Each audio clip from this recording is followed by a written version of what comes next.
আমি মুসলমান বাবা, তোমার ব্যাগটা ছুঁয়ে ফেলেছি, তুমি আস্তে আস্তে এসো, টেনশন নিও না, তোমার ব্যাগ আমরা ফিরিয়ে দেবো। ওই মানুষটার জন্য আমি আল্লাহর কাছে, খোদার কাছে, এখনো সৎ মানুষ আছে।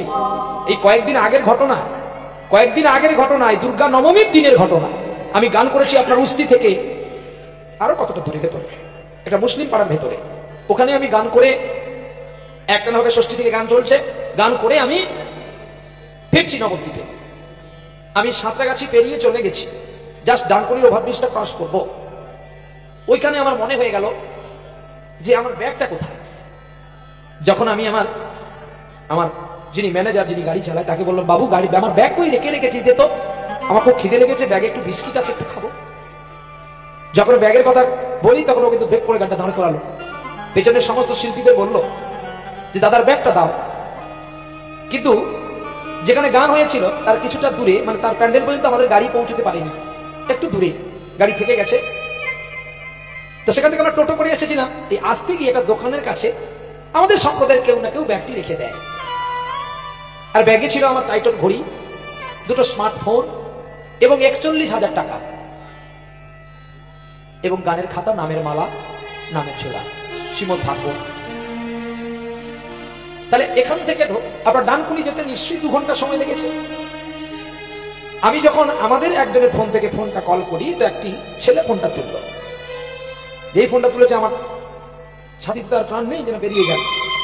আমাকে তো হিসেব দিতে হবে, কোথায় গেল। তারপরে সারা সিজনের খাতাটা আমি কার কাছে কি মুখ দেখাবো। ছেলেটা উত্তরে বলছে, বাবা তুমি ব্যাগটা ফেলে গেছো, আমরা তোমার ব্যাগটা ভয়ে হাত দিইনি, যদি বোম টোম আছে, কে কোথায় রেখে গেছে। তো আমার 2 বন্ধু সাহস করে যখন ব্যাগের চেনটা টানি, প্রথমে দেখি শুধু 500 টাকা নোটগুলো।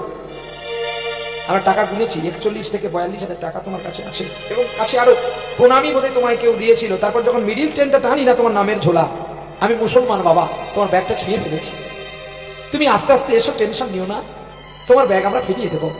তোমার কষ্টের অর্থ নিয়ে আমার বড়লোক হওয়ার দরকার নেই, মালিক আমায় পাপ দেবে। আমি ডানকুনি থেকে আবার গাড়ি নিয়ে গেছি, যেতে আরো 2 ঘন্টা সময় লেগেছে। তার একটা বন্ধু পালিয়ে গেছে, আর একটা বন্ধু এসেছে। সে বন্ধুটা কে বলুন তো? তার স্ত্রী। আমি গিয়ে যখন তাকে হাত জোড়ে করলাম, সে আমাকে প্রণাম করে বলছে, মালিক পাপ দেবে গো, এটা করো না, আগে তোমার টাকাটা গুনে নাও। আপনি যে আমার ব্যাগটাকে সঞ্চিত করে রাখে, সে যে আমার টাকাটা গুনেছে, গোনা টাকা থেকে সে কোনোদিন নিতে পারবে না। আমার বিশ্বাস আছে যে আমাকে ব্যাগটা ফিরিয়ে দিতে পারে, সে সামান্য টাকা নিতে পারে না। ওনাকে যখন আমি একটু অর্থ দিলাম মিষ্টি খাওয়ার জন্য, ওনার স্ত্রী বলছে, নিও না গো, বেচারা সারা রাত গলা ফাটিয়ে রোজগার করেছে, ভগবানের সেবা দেয়, ওর টাকা নিলে যে মালিক পাপ দেবে। আমি মাকে বললাম, মা আমি বড় খুশি হব যদি তুমি এটা নিয়ে তোমার মালিককে একটু সিদ্ধি দাও।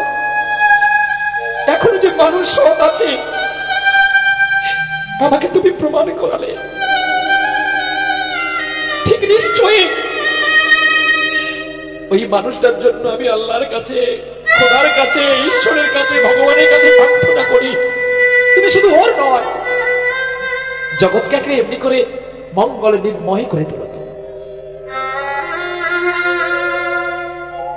তুমি যে সত্যি ঈশ্বর।